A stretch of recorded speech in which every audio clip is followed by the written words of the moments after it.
Hello my lovelies, welcome back to another amazing video. Today we're going to be making Fresco de Cebada or barley drink, so come along. We're going to start this recipe by washing half a cup of barley or cebada and putting that in a big pot.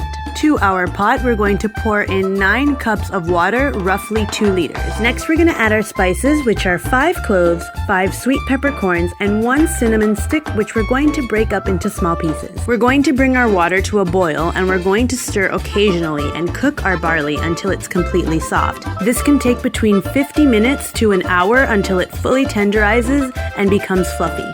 Now that our barley is done, we're going to add 1/4 of a cup of flour, which we have dissolved in 1 cup of water. Next, we're going to add 1 teaspoon of vanilla, 3/4 of a cup of sugar, and 5 cups of water.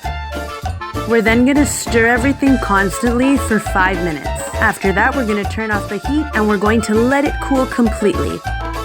Now that it has completely cooled off, we're going to pour all of our liquid into a blender. We're going to blend away until everything liquefies. We're now going to pour our cebada into a jug, but using a strainer first. We want to make sure that we don't get any bits and pieces of our spices.